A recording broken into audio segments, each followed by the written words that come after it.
So I think we should start. Good morning and welcome to this technical conference with the opportunities for the construction and civil works sector, opportunities that our speaker find in their day-to-day in Philippines. My name is Javier Dominguez. I am the technician responsible for the Philippines, Australia, Central Asia, China and Russian markets in the asset department in the business development area of Extenda, the Russian public company for foreign promotion. First of all, to thank the speakers for their participation, Mr. Lionel de Vélez, Assistant Secretary for Planning and Project Development at Ministry of Transportation, replacing the Vice Secretary, Mr. Timothy John BATAN, who had to absent in the last minutes. Mr. Ruben CAMBA, Southeast Asia Regional Director at Acciona, Philippines. Mr. José Ignacio PEÑAS, Country Manager of the Philippines at IDOM. Mr. Javier DÍAZ, Business Development Manager for CEA and APRAIZ, Philippines. And Madam Bárbara, APRAIZ, Director of Extenda, Philippines. This is our link of panels. A person in charge of the competent ministry and 3 general directors of 3 companies that will give us very valuable information of this market. The objectives of this conference is to introduce you the Philippines and the opportunities for the construction and civil works there in that market.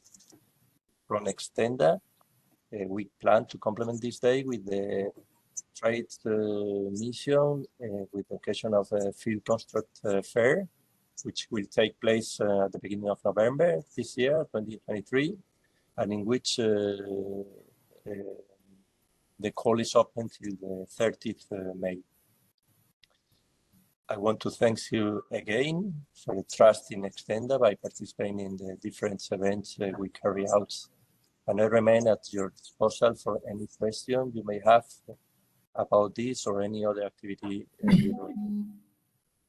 I'll give the floor to Bárbara APRAIZ, Director of Extenda branch in Philippines, who will be coordinating the participation of the different speakers, passing the floor to all of you, all the 4 speakers, to let them share the information with you.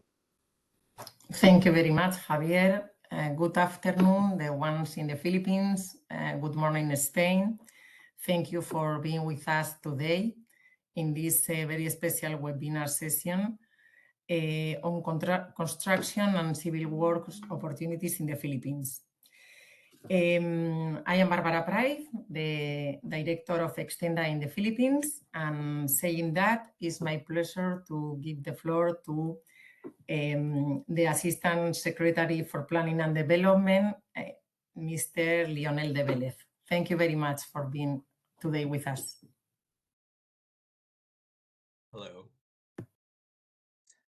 Shall we do, is it 10 minutes quickly? Is that what was suggested in the invitation? Yeah, thank correct.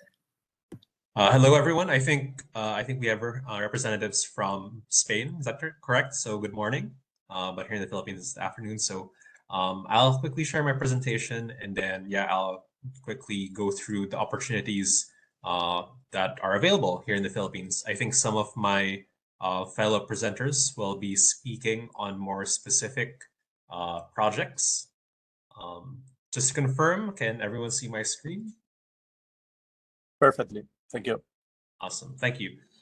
So essentially, the Philippines is continuing its journey on developing a more comprehensive, a more expansive transportation system.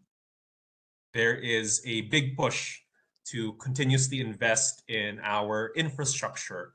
So today I'm going to be speaking primarily on transportation infrastructure, but we do have other opportunities from our sister ministries in the health sector, in the energy sector, in the, sanitation, for solid waste management. Actually, one of the projects that I wish to highlight, because it's our first PPP project of the administration, is a new cancer facility with the University of the Philippines, or at least with the Philippine General Hospital. So I urge you to look at that. But for today, I'm going to be focusing on our transportation system. So long story short, we're not in a good place when it comes to our transportation system. We rank still quite low when it comes to our competitiveness with our neighbors here in Southeast Asia, for example, with Thailand, Indonesia, Vietnam. In terms of our tourism, our logistics costs are quite high. So for example, if you have a good that is 100 pesos, around 27% of the cost is because of logistics. So we're trying to bring that down.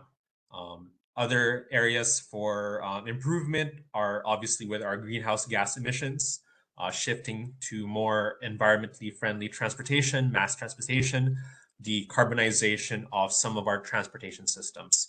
So generally, there's a long way to go, and we do hope that many of you become part of our progress to improving our competitiveness, our tourism, our logistics, and our environmental sustainability. So this is, as I mentioned, a continuing priority of the government. So over the last 6 years, we have rolled out major infrastructure projects such as the North-South Commuter Railway, that's a 150-kilometer railway project. We have also our first subway in Manila, the JICA-funded Metro Manila Subway project, but that's only phase 1, and there are upcoming phases, phase 2, that we're about to roll out. So that is the general theme, a continuation in investments in our infrastructure. So this is all, you can find this all online. We recently approved our Philippine Development Plan 2023-2028. So again, that features some of the priorities when it comes to our infrastructure development. I guess one thing I'll highlight in particular with the next 6 years in our journey of infrastructure development, the government will be taking a bigger role when it comes to our cold chain network. So I think, where is that here? Before we kind of left the development of our logistics, our cold chain infrastructure to the private sector. But this has benefited primarily many of our big businesses who can afford and can finance their logistics systems and their cold chain facilities. The government is looking at expanding, developing cold chain facilities that cater to more medium to small sized enterprises. So these would be cold chain facilities that would consolidate various farms, agricultural producers into facilities where they can be processed. So that's just something I want to highlight with the current Philippine Development Plan for the next 6 years. And again, I want to emphasize that this is a continuous process. We have started and are currently constructing many of the projects that were started last administration. We will be starting new projects this administration under the Marcos administration, but we do expect some of the bigger ticket projects will also be passed on. At least the completion will continue and will be completed after the next 6 years. So we're quite conservative, or at least we wish to really develop quality projects, and you do understand that to develop quality infrastructure it does take time. And again, it's framed under this program of developing comfortable, accessible, safe, and affordable transportation here. So this cuts across all of our different sectors. The aviation sector, which is for our airports and our radar systems. So that's actually something we're exploring a bit, is how do we improve our aviation infrastructure when it comes to radars. I think there's a big Spanish company that is involved in that in the EU. Our maritime sector, we are rebalancing our portfolio to have a lot more port infrastructure, and many of the logistics investments will really fall under the maritime sector. We obviously have the railways. Some of the Spanish companies that are also presenting today are involved currently in the railway sector. For the road, I just want to clarify that when we say road, we don't mean the highways or expressways. We, as the Department of Transportation, we manage and regulate what goes on top of the road. So, for example, bus rapid transits, terminal buildings, that sort of thing. So I think just to do a quick overview of our project lifecycle, we have obviously the planning and project development, where my portfolio is currently focused on. I used to be primarily on the third bullet on the implementation, the ongoing construction, but we're now developing a lot more infrastructure projects, again, covering our whole portfolio of infrastructure. I guess I'll share, this presentation will be shared to the body, and I think you can go over this at your own time. I guess one of the things I want to emphasize is probably our thematic objectives. So these are just some of the cross-cutting objectives that we are really pushing this time around. So obviously, number one is lowering our logistics costs. We will be developing ports in various places around the country, so not just Metro Manila, also other parts of the country. Again, tourism. So we will be upgrading many of our existing airports. We actually do have a lot of airports in the Philippines. However, many of them are 50, 60, 70 years old, and they have been surrounded already by urban growth. So meaning to say that there's very little room for expansion of the existing airports. So we are in the process of developing replacement airports outside the traditional city centers. So there's a project, for example, in Dumaguete, where we are building a 5 million passenger per annum airport. So that'll be a greenfield airport to replace the existing airport in the downtown area. We have another airport project that we are about to request for approval, Zamboanga Airport in the southern part of the Philippines. And on the western side, we also have a tourism airport in Busuanga. That's an island area essentially for that. We want to promote obviously job generation. This is a strategy for the government to generate jobs for our workers. There's a big emphasis on disaster resilience and environmental climate change mitigation. So again, more emphasis on mass transportation projects, but also strengthening our infrastructure so that they are resilient to extreme weather events such as typhoons, rising sea levels. So this is something that you'll see more often in our tenders. There's a big push towards digitalization. We are upgrading our local industry and to be more in line with international standards when it comes to design. For example, the wide use of building information modeling, that's already already used in some of our existing projects, such as the North-South Commuter Railway, the MRT4, which I think Edom will be discussing shortly. So we're trying to level up at the same time and catch up to the leading practices for our development of our transportation system. There's a big push, for example, on, so just to give a quick, I'll kind of skip ahead. Right now, we are experiencing, similar to many countries, limit when it comes to our fiscal space. So the ability of government to borrow. However, this gives us an opportunity to really leverage the efficiencies, the innovation of the private sector. Public-private partnerships will be a key component in the infrastructure development moving forward, especially over the next 6 years. That's true for our airports, for our railways, and many of our maritime seaports as well. So this is how we are essentially what we call building better and building more, understanding what are our current gaps when it comes to our infrastructure.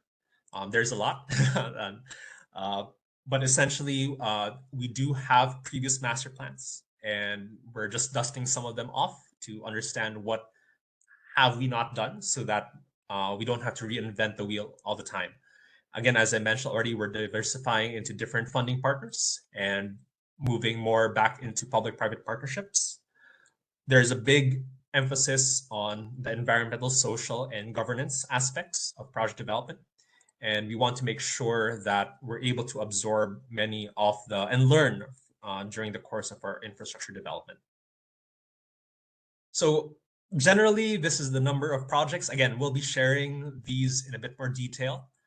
This is what we share to many of our events such as this.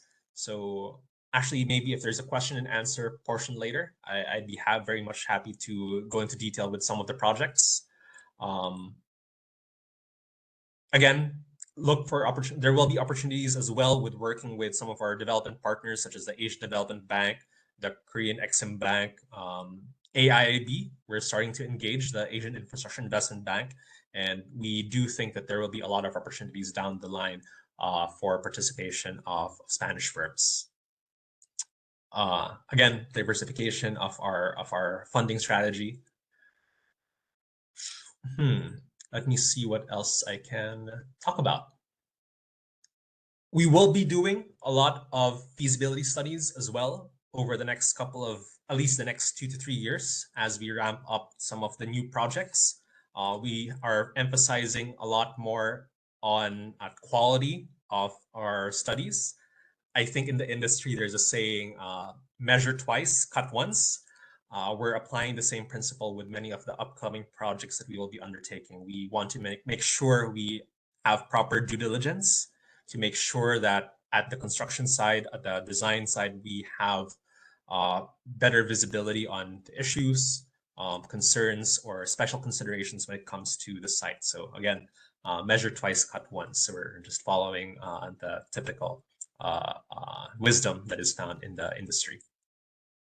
So there will be a lot of projects moving forward.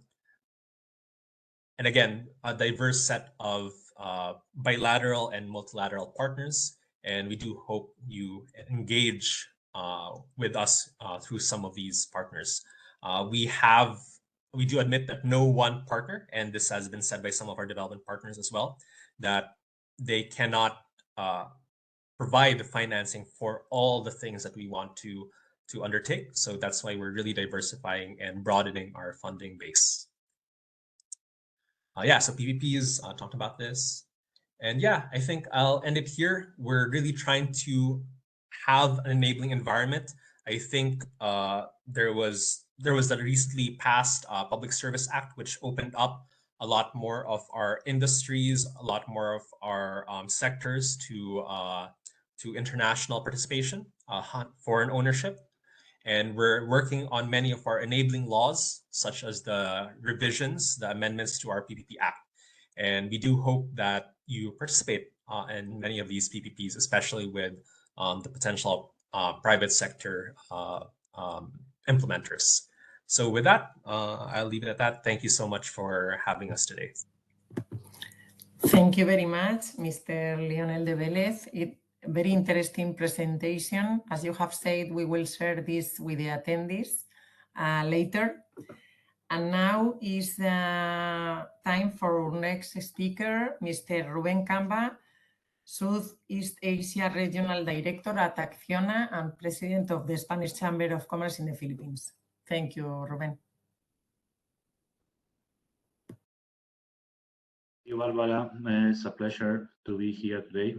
Also to see Leo de Velez doing the presentation of all the transportation systems in the Philippines, to share the floor with other speakers on the infrastructure field, and of course work with Andalusia, with Extenda. Bárbara, I think, do you see the presentation? Yes, perfectly. Thank you. Thank you. So then I will talk about Acciona Infraestructuras in the Philippines, what we have done during the last years here in this country, since we started back in 2016. First, I'll do I talk about Acciona in general. So what is Acciona at a glance? Acciona is a Spanish company, as most of you know. We are a greenfield developer and operator of sustainable and renewable energy and infrastructure assets. We are focusing on energy transition and global mega trends with three main group of activities. One of them being the energy, and we are one of the world's largest owners and operators of renewable energy assets. Infrastructure, which is the core business since the foundation of what it was Acciona Entre Canales and Tábora back in 1931. And other activities, that is property development, financial services, urban mobility, and others. We are listed in the Spanish Stock Exchange, and we have actually two companies in the IBEX 35.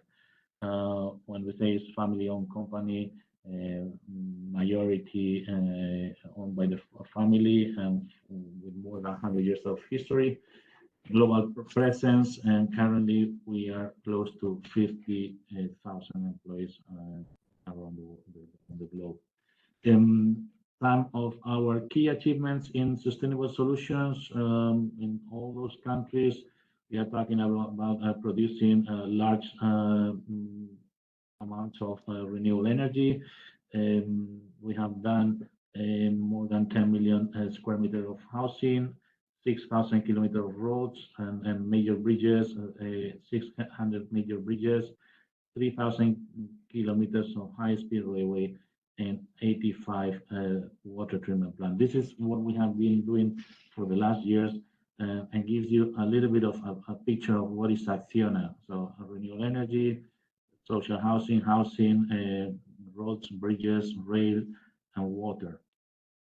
In terms of 2022 highlights, financial highlights, to give you a number, we are around 11 billion euros, and when we say 11,000 million euros, around 2 billion euros in terms of EBITDA, profit around 414 million. So the installed capacity of Acciona in 2022 is almost 12 gigawatts, and we have around 22 billion euros. When I say billion, it's always in 1,000 million, 22 billion of euros, in which are the projects that we have awarded and we are currently doing. We talk about our main line of businesses that are energy, infrastructure, and cities. We talk about this, but I would like to highlight how are we growing in electric urban mobility. We have sold around 13,000 silence vehicles that are electric vehicles. So this is a new line of business that we are doing. And it's more about all the business lines of Acciona. This is the presence of Acciona today, that is North America, South America, Europe, some key countries in Africa and Middle East. We have renewable projects in India, a very strong hold in Australia. This is one of the, and I would say that Australia and the Philippines now is the largest, I would say, in terms of revenue of Acciona. Most of the largest region of the world that is producing the revenue of Acciona is Asia Pacific, with around 30%, which is something that can give you an idea of how is growing this part of the world. And now we will talk about what is Acciona, or what Acciona has been doing in Asia for the last 7 years since we started in 2016. And we launched the business in Southeast Asia with an office in Singapore. Then our growth was more towards the Philippines, and finally we have moved its regional head office to Manila recently. So now from the Manila office, we are running the business in the region, in the Southeast Asia region. We have activities in Hong Kong, Vietnam, and the Philippines. In the Philippines, the country where we have the most of our projects.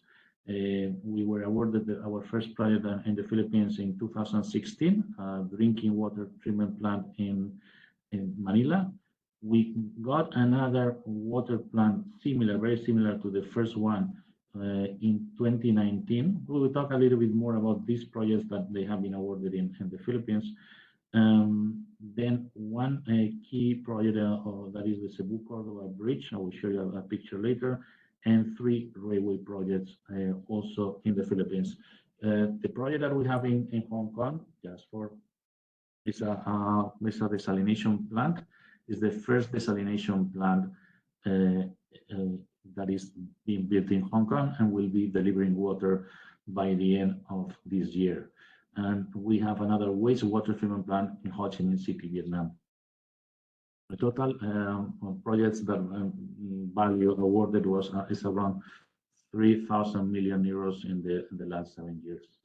So these are the projects we will talk about from the. I will give you some data about what is the type of project that we have done here in the Philippines, and also what is the social impact. What do we bring doing business in the Philippines? So in terms of infrastructure, this first project is a project that is taking water from Laguna de Bay, which is a lake near Manila, with a lot of I would say it's a challenging water. And with our design and our plant, we are able to transform that water coming from the lake into drinkable water for the population of South Manila. And the production is 150 million liters of water per day. This plant is already completed and delivering water to around 1 million people in the area of Muntinlupa.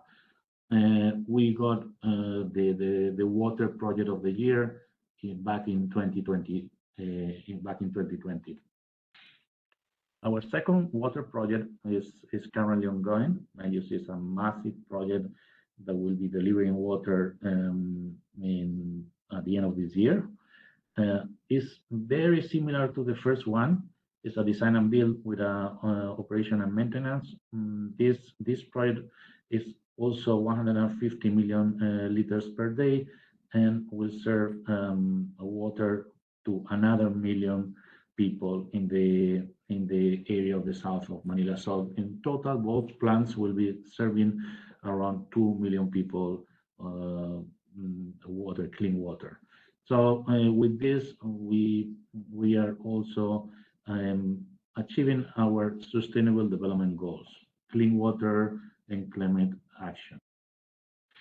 This is another project that is, it's a landmark project of Acciona in the Philippines. It's the largest project, the largest bridge in the Philippines. We were awarded this project in 2017. This is a beautiful cable-stayed bridge that is connecting the islands of Cebu and Mactan. This is just for those that you live in Spain, just to give you an idea, this is in the central area of the Philippines and a tourist destination with a lot of people flying to the international airport of Mactan. And now these people will have easier access from the island of Mactan to Cebu. Just as a curiosity, this is the city, Cebu and Mactan. These are the cities where Magallanes landed, and he died here. So, but it's also the origin of the Christianity in the Philippines, and this is why maybe you might see there in the picture that there are 2 crosses in the main pylons of the bridge. Those pylons, they separate the main span of the bridge, that is around 400 meters. Just how did we also help the Filipinos here? Just not only connecting the two islands, reducing the travel time, the congestion of traffic, increase economic activity, provide a direct link to the tourism, but also this project is prepared to really be supporting extreme weather conditions like typhoons. So just when we were completing the project, that it was completed in April 2022, we were suffering one very strong typhoon that bridge was able to resist. It was just after it was connected. So today, as I said, and I think I said this is the largest bridge in the Philippines, and it has been built by a Spanish company doing business here. Partnering with local contractors, excellent partners. First of all, for the MCI, we work together as a team, and I want to say that it was for us a good teaming with our client and our engineers. So it has been a really good project in all ways. And here you see a picture of one of the awards that we got for that bridge. So now we are with that group of people that they were doing the bridge. Now we are doing more projects in the island of Luzon. And those projects that Leo Develop knows quite well are the railway projects. We have been awarded 3 railway projects in Luzon. This is the total line is 150 kilometers of railway, and Acciona are doing 3 packages of those 150 kilometers. The first package is package number 2, that is 16 kilometers of viaduct and a station. As some similarity, we need to do the prefabrication of precast segments, around 6,000 segments. Just to give you an idea, each one of them 2 meters long and a weight of 45 tons. We are already delivering those segments, and this entire Malolos Crack Railway project will cut the time from 2 to 3 hours to 1 hour by train. So it's a great project, and we are very proud of being part of this project with the Department of Transportation. This is the second package that we were awarded also in 2020. Here, this is a section of the railway that is very close to the airport, the international airport of Clark, with a singularity that we are doing an underground station. You know, due to the restriction of flights, we have to do this station underground. And recently we got our 3rd project, that is another section of that line of North-South Commuter Railway. And this section is 8 kilometers of rail track, also viaduct, elevated, and 3 stations.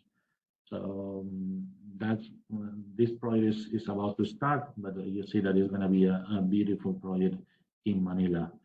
So here, that was the signing ceremony in front of the President of the Philippines, the Secretary of Transportation, and as it is funded by Asian Development Bank, there's also the presence of the country manager of the Asian Development Bank, Kelly Bird.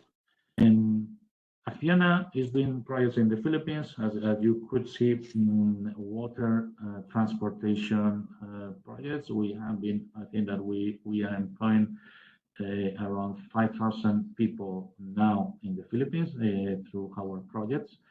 But not only building the country, but also we are working in providing other social support to the Filipinos, and one of them being the providing light to those houses that they are not connected to the network.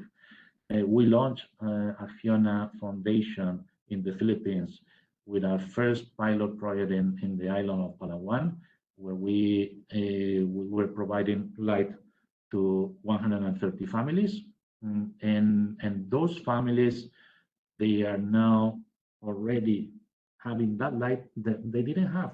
So they were not able even to read at night. They were not able to connect the TV or the fridge.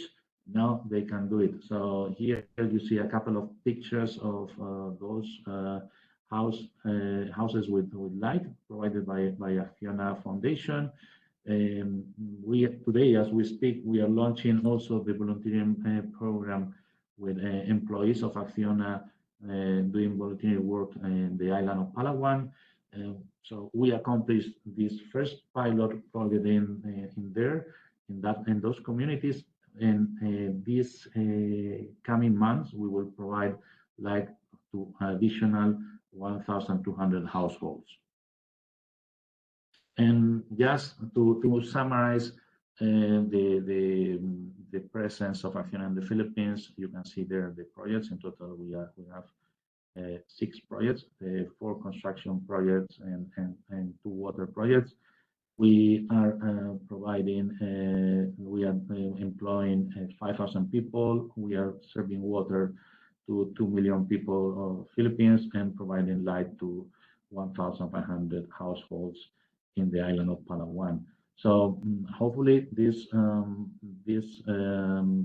experience of Acciona can give you an idea of what are the opportunities that we have for Spanish, from Andalusian companies in the Philippines. I think that it's good that you are aware that this, as Leo de Vélez was mentioning before, this country needs companies with expertise to build and to close the infrastructure and water gap that we have here.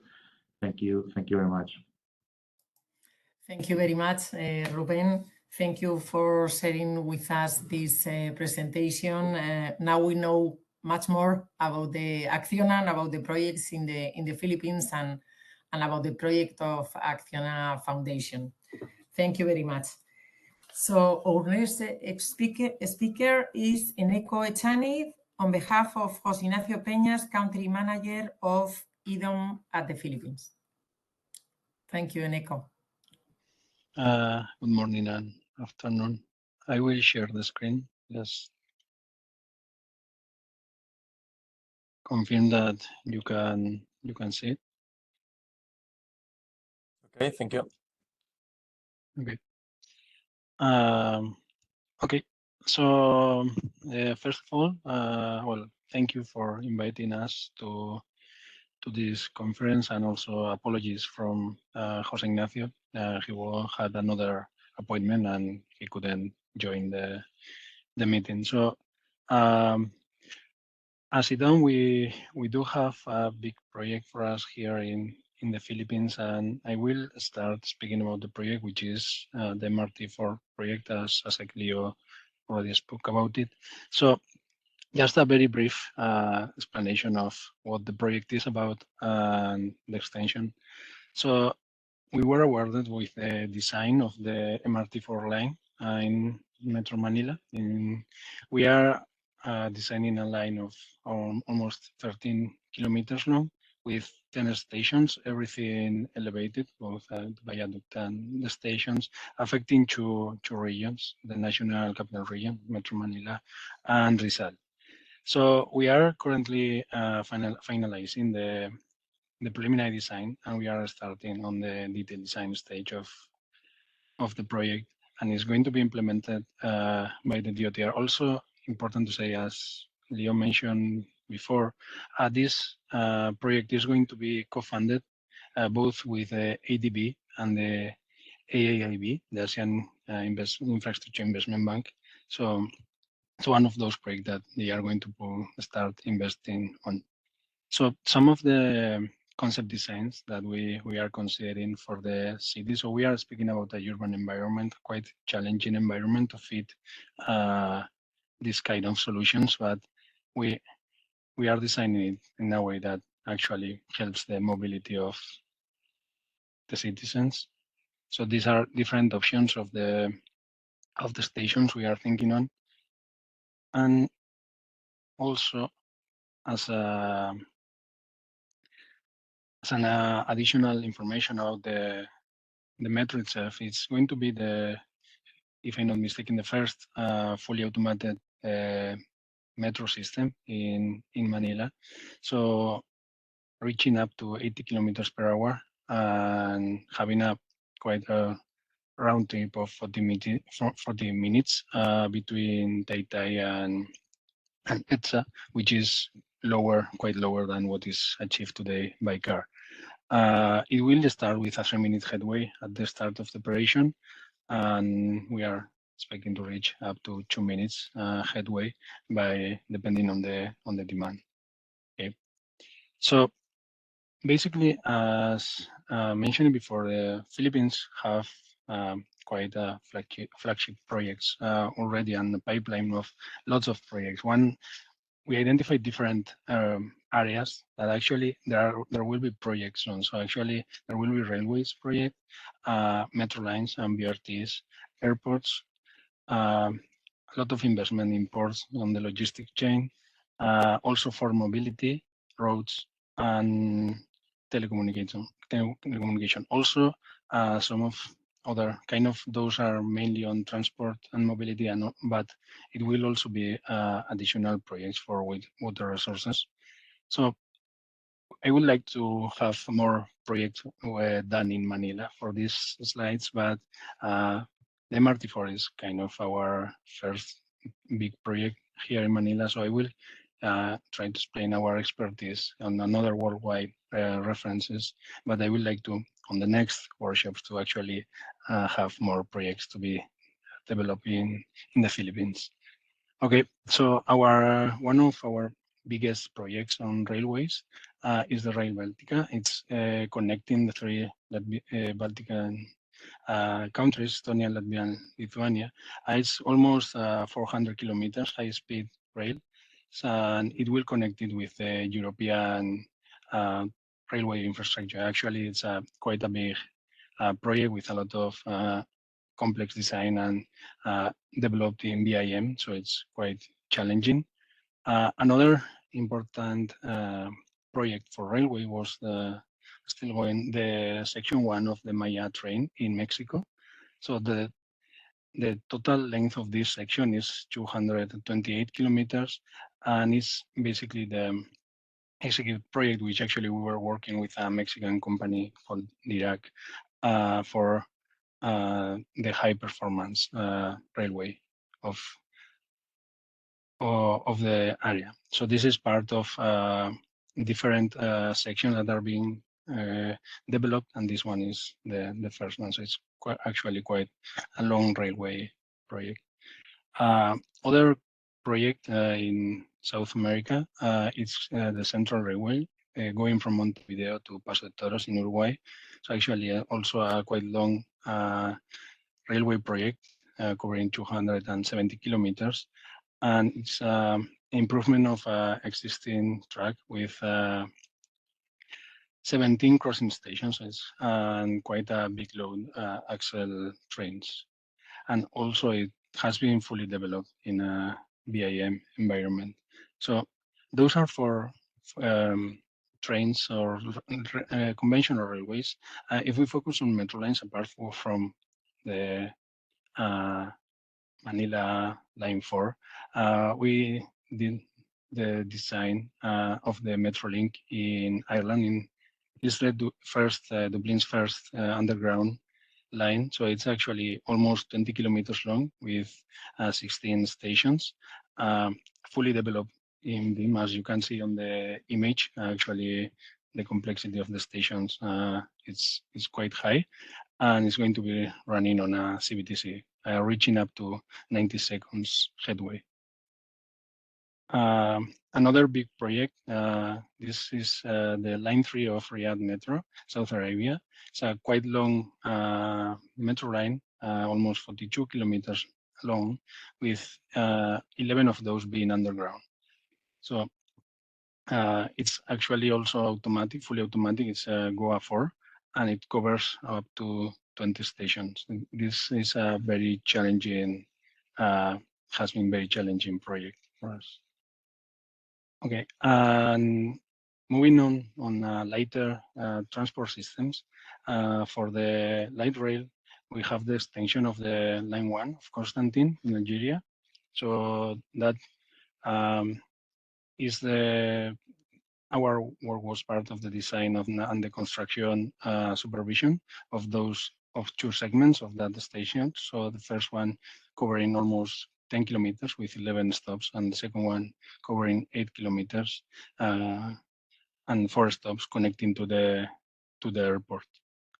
Also, as part of the light rail part, we can include here the BRT, the bus rapid transit, and one of the project we have is the design of 2 lines of BRT of fully electrical buses in Taranto, in Italy. They are called the blue and red line, and also include the design of the workshop and the depot for all the electrical fleet, which is quite challenging on the feeding of all the electrical vehicles. Okay, with regarding the airport, we have been working the planning of Dublin Airport in Ireland, and we have been helping the airport on the improvements they need to actually cover the growth they are having on their transport. Similar in Penang Airport in Malaysia, actually the airport is growing, and we are planning the design of the expansion of the airport to be able to cover that increase on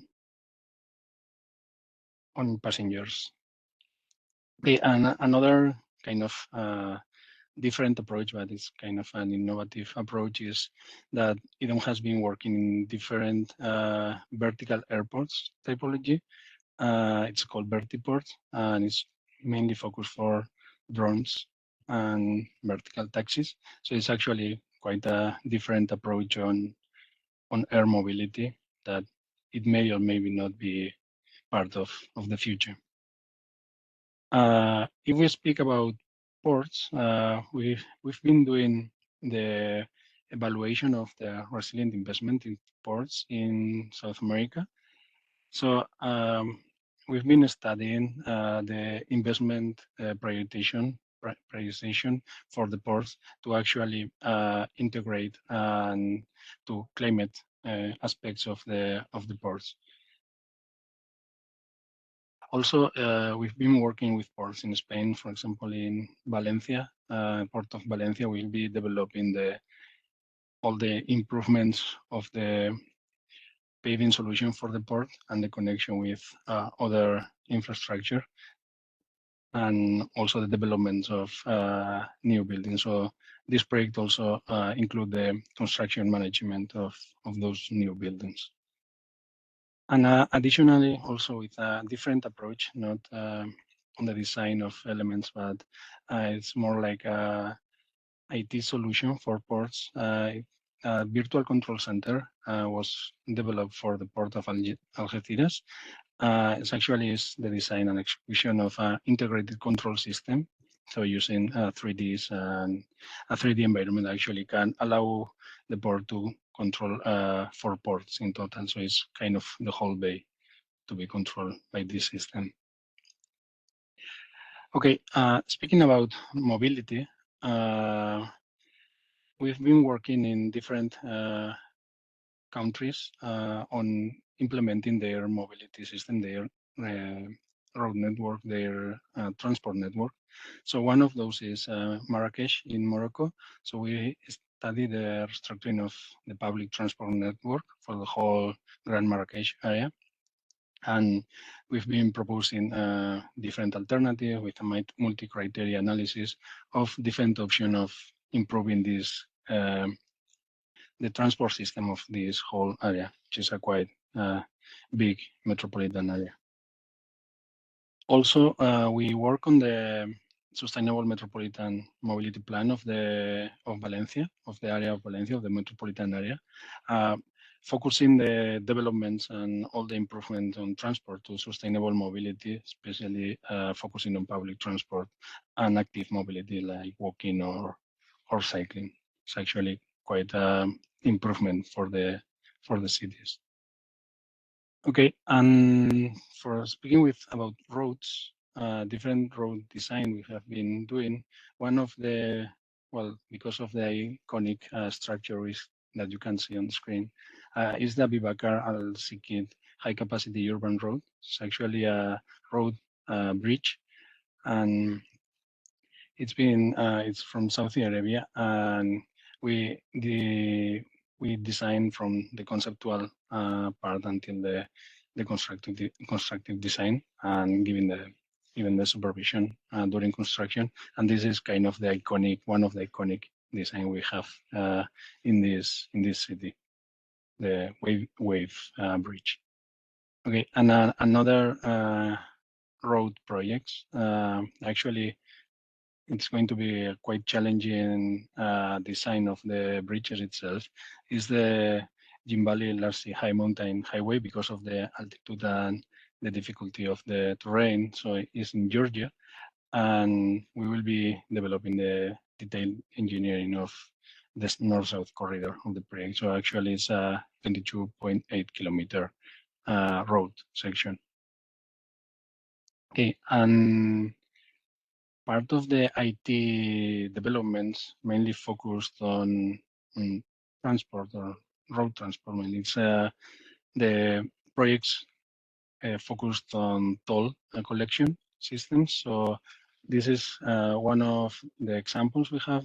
This is the electronic toll collection system in Croatia. It's actually a free flow, so no barriers, and it's allowed to offer a faster movement of the vehicles without any kind of barrier, and they are detected by the elements. Okay.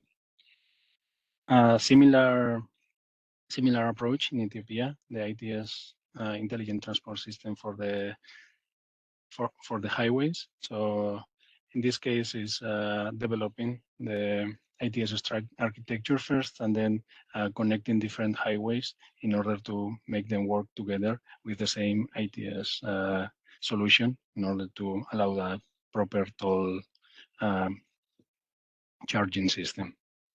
Okay, so these were the project mainly that some of the examples of the project that we work on are regarding the transport infrastructure and mobility, but there is another options in the Philippines actually are focused on a slightly different topic, which is the water resources. So I will show a little bit of examples of other projects we have been working on in the world regarding the water resources.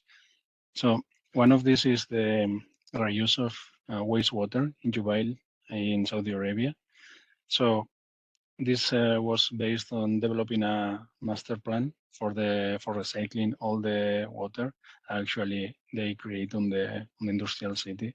So it's aiming with an horizon of 2060, and it will kind of help to recover part of the water that is used on the industrial production. Other type of activities, actuation or designs on the water side is the development of dams. So this is the hydrological power plant of Mojolca in the Tuma River in Nicaragua. So it's our work covered from the feasibility study to the detailed design of the dam. So it's actually an arc gravity dam with a almost 70-meter height. So the reservoir is up to 560 hectometers. And also we help the consortium of Bilbao in Spain to develop a priority investment master plan in order to define which actuations should be taken into consideration considering the economical resources they have. So in order to define a proper way of improving the service without spending that much. Okay, so those are all the projects. As I said before, I would like to, on the next one, to actually be able to explain more projects in the Philippines, but we are aiming for that. But thank you very much for allowing me to present. Thank you very much, Eneko. We know now much more about the projects of IDOM in well, not only in Manila with the MRT4, but also with the water opportunities. Thank you very much. And now, last but not least, Mr. Javier DÍAZ, Business Development Manager at TIPSA Philippines. Thank you, Javier, for joining us today.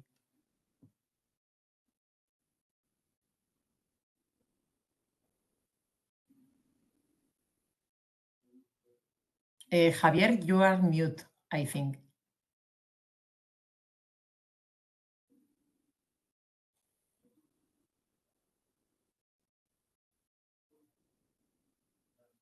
Javier, could you hear us?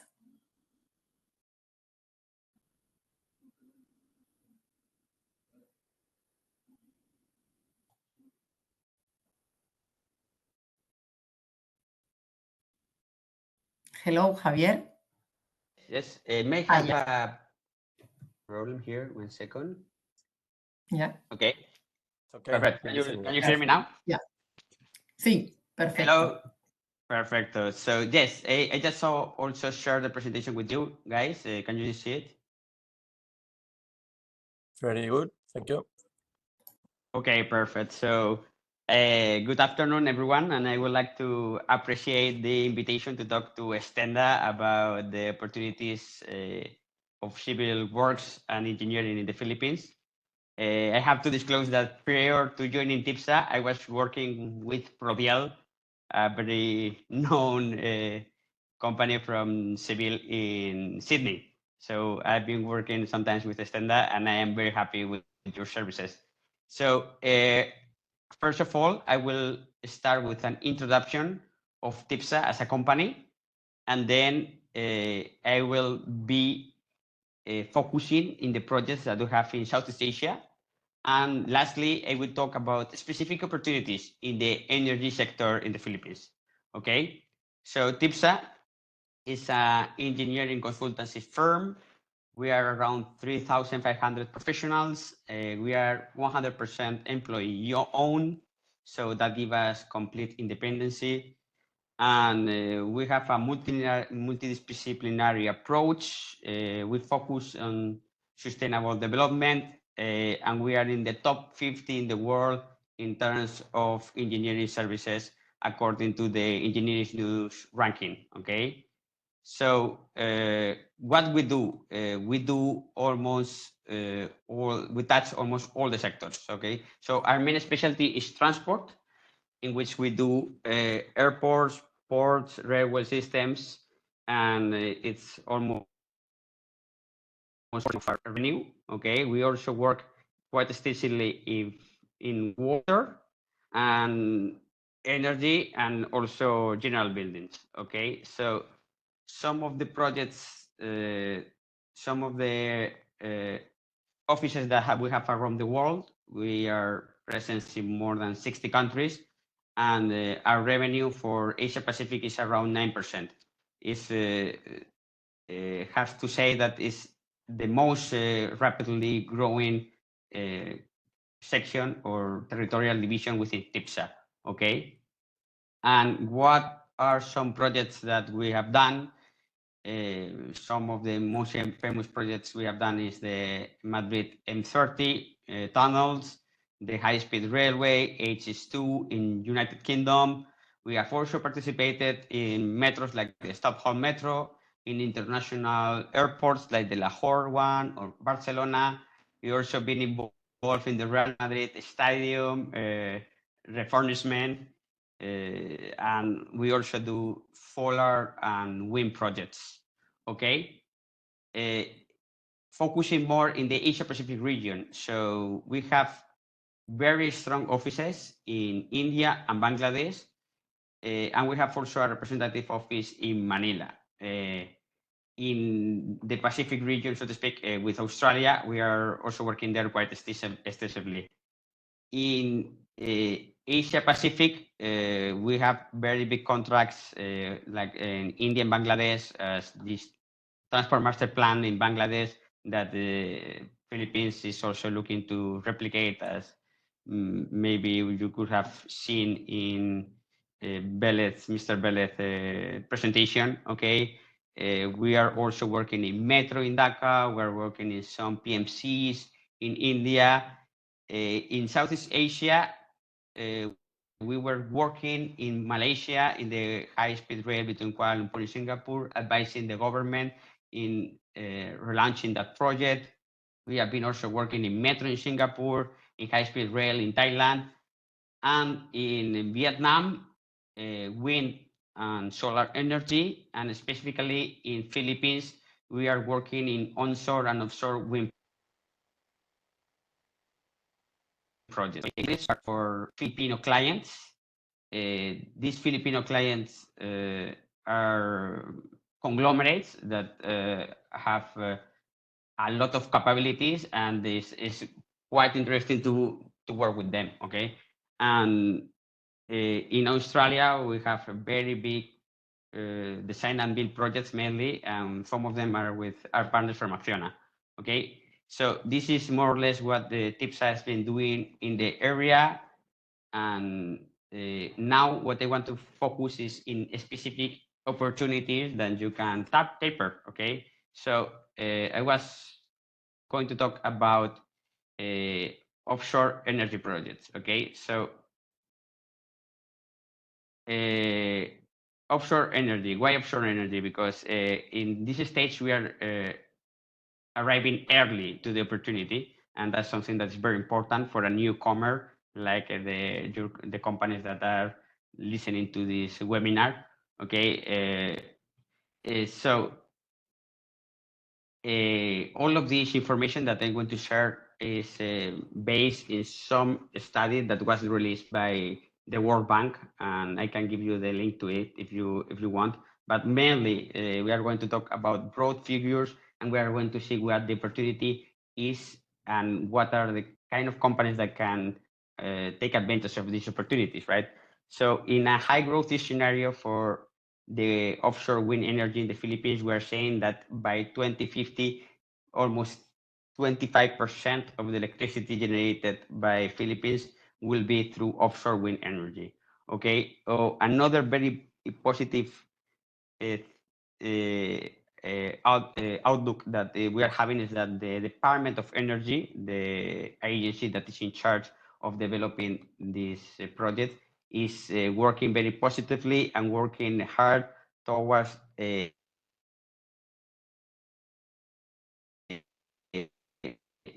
making it for the investor all the way to go and to tape and to close this gap in energy that there is in Philippines, right? So what is the potential of offshore wind energy in the Philippines? So like a fast approach identified, a fast study identified like a capacity around 50 gigawatts of power, okay, in 6 potential development zones. The most important one is in the Mendorio area, where all the players are now gathering and buying projects, okay? And why this is a very interesting moment for energy, and especially for offshore energy in the Philippines. So there has been a change of interpretation of the Constitution, and now 100% foreign owner investment in renewable energy is allowed. So before we were talking about a 40% restriction for foreign ownership investments that limit very seriously the capacity of the interest of international companies to enter into the market. But with this change of law, all the companies can compete equally with the local ones in terms of energy and in terms of energy. What this change is about in the normal onshore market, we'll see that as we can enter in the 100% foreign ownership investment, the local companies, the local conglomerates, that's something very important about the Philippines, that there is a group of very international and consolidated conglomerates that are in almost every sector in the Philippines, and they are very, they have a very American approach in tackling problem solutions and in doing business, and they are quite efficient. Okay, these conglomerates has been, thanks to also this foreign investment restriction, they have been dominating the local market in onshore wind, but this is about to change, okay? Because now the foreigner competitors can play in the same rules with the same playbook as them. So in the onshore market, there is going to be there's going to be a high competition between the foreign companies, international companies, and the local ones. But the best idea, the best thing that the offshore wind brings is that the projects are so massive that there is no local company that can make this investment by themselves. So they are going to need, in this case, it's not going to be a competition, but the international partner is going to be needed there. And this is going to be for sure in all the aspects of the project, from the developing, from the construction, from the investment, from the banks, the financier, for sure ADB or all the other multilateral banks will be trying to look into these opportunities, right? So in terms of permitting, the permitting is in a very early stage, but it's also representing a very big opportunity, because there are some Spanish developers in terms of companies that buy a project, companies that develop a project in greenfield, okay, that are taking advantage of this opportunity. And it's also interesting because the Filipino government, the DOI, is implementing a one-stop shop for all of the projects and the permitting that can make all the procedures or all the bureaucracy quite easier, right? Regarding the environmental and social considerations in offshore wind, and concerns and studies that we did are very specific to them, and we see opportunities every day for consulting companies. For example, I giving you opportunities in a technical assistance financed by ADB, in which the Filipino government is looking for a consultancy company to give them advice in how this environmental social consideration, so what are going to be the standards for the offshore environmental standards, okay? In Philippines. Other things the World Bank is identifying, is saying, is an statement that the well-established consultancy firms, like the international bigger ones, tier one, right? ECOM, Arup, GC, Jacob, Tractable, they don't have the capacity of offshore wind, okay? And the local construction company like EEI, First Barford, Santa Clara, and so on, they also lack of experience in offshore wind. So we can see a lot of opportunities for civil works companies and also engineering companies. And that's all. Okay. Thank you very much, Javier, for such an interesting presentation. Thank you. Yeah, thank you, all of you speakers. It's been very impressive, all the different projects promoted by the government, or the different slides you show us with the different projects you are running in Asia and in all over the world, in fact. Also, all of you have mentioned that the Asia region is becoming more and more important in a few different groups. So I'll start just with a question, waiting for the assistant to ask any doubt they may have. What could be the best way to afford this market, for the market of Filipinas? Knowing, as we say, that is increasing that much on the amount of different programs, multi-sector programs that are existing right now there. Thank you. Any of the speakers, maybe from the companies, mostly than the Ministry of Transportation, could ask, I think.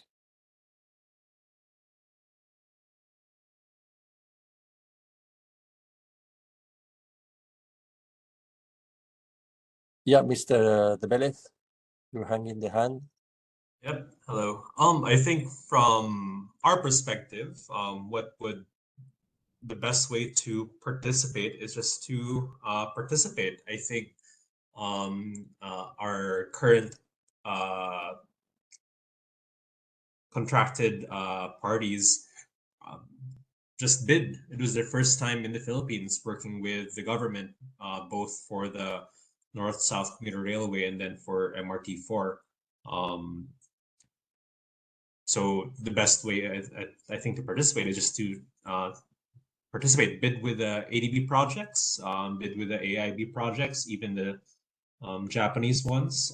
For the JICA-funded projects, for example, the only requirement is that 50+1% of the general contractor is Japanese owned, but the remaining can be others. They don't have to be Filipino. It can be Spanish national. So the best way to come to the Philippines and engage in some of our projects is just to simply participate. I think this EDOMS, as Neko mentioned, is the first time EDOMS in the Philippines. Fiona had private contracts before, but they just tried their luck with the government contracts, and they got 3 of them so far. Great, thank you very much. Any slide on the companies as your suggestion to afford the markets?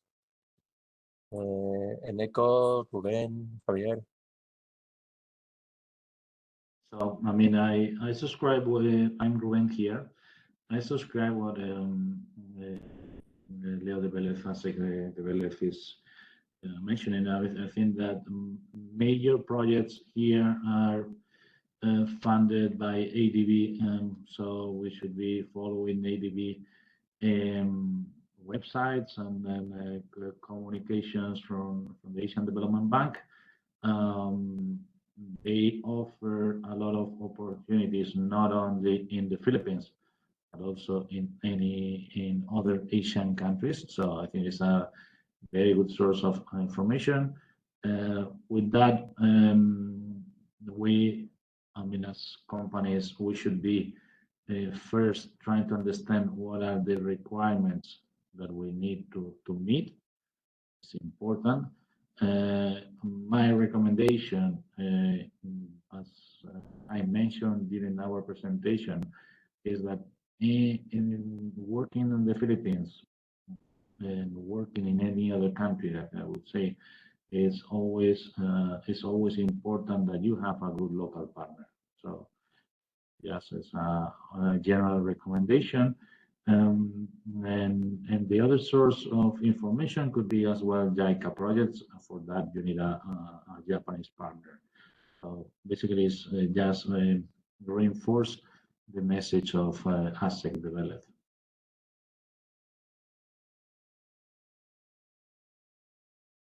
Thank you, Ruben. We got a question. Which product services are you missing, if any, to develop your different projects there in Philippines. Javier just said some opportunities, but on the maybe the question is more focused on the day-by-day different service products that you may need that is difficult to find on the area. Javier, Eneco, Ruben.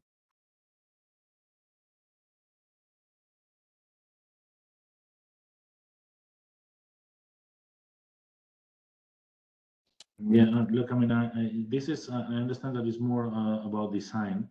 I think today, my observation from here, I'm talking as engineering company, construction company that is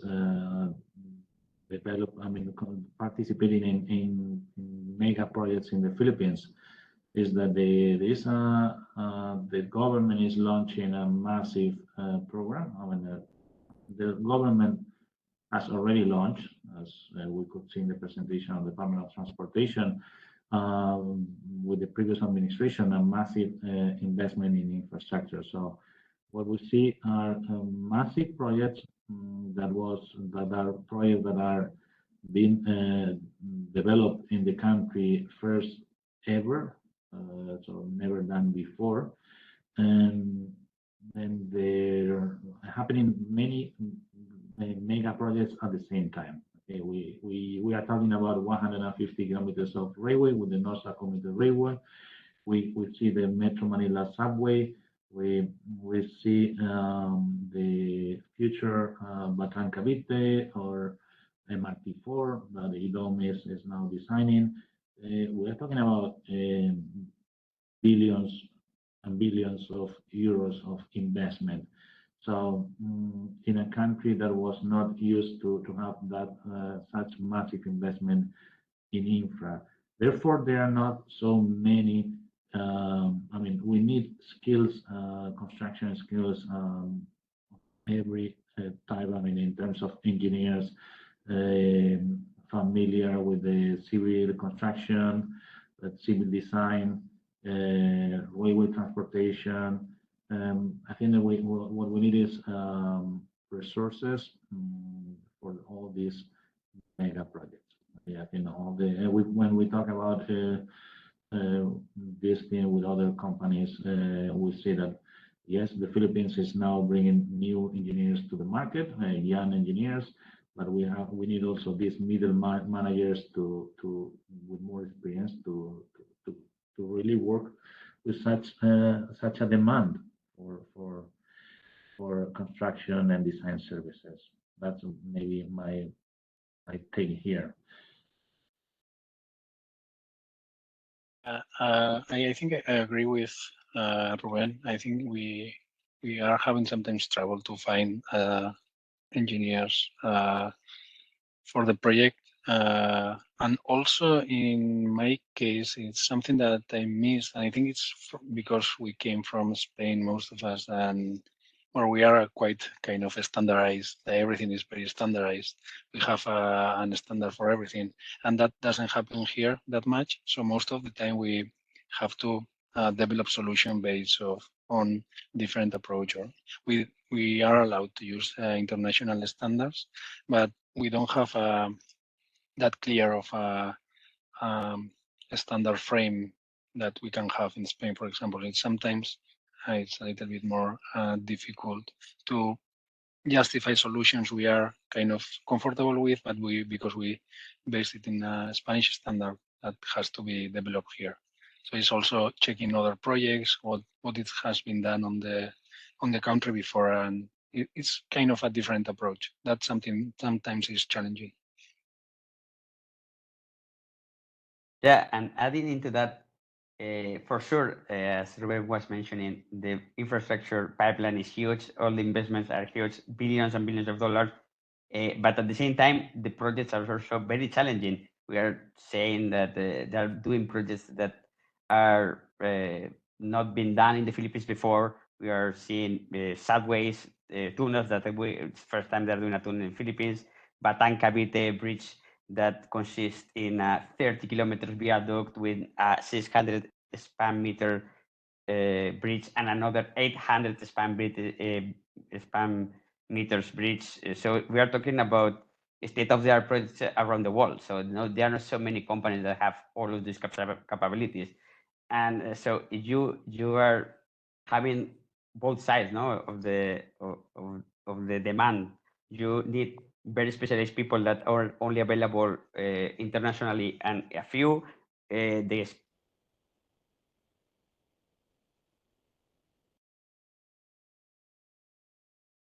I think we lost you, Javier. working already with freelancers. Right now, So, okay. It's a very challenging environment due to the huge demand of personnel for this project, for sure.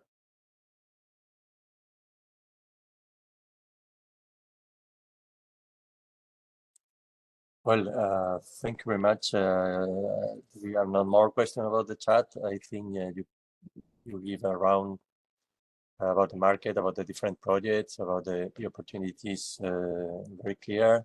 I hope this information, this webinar, help the Andalusian companies to join us in our trade mission in Field Construct in November.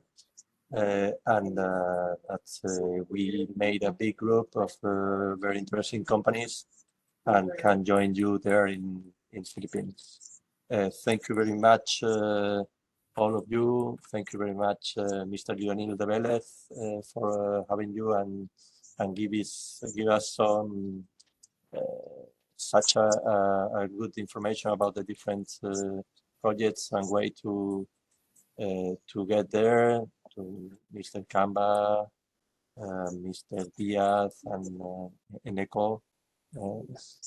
Thank you very much to you as well.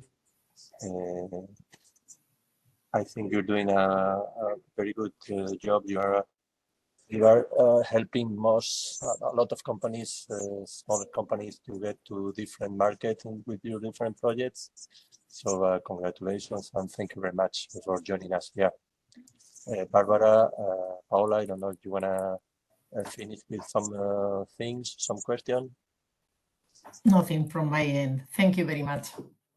Nothing. Thank you very much. Thank you very much to all the panelists. And we really hope that the Andalusian companies be encouraged to participate in Field Construct next November. Thank you very much.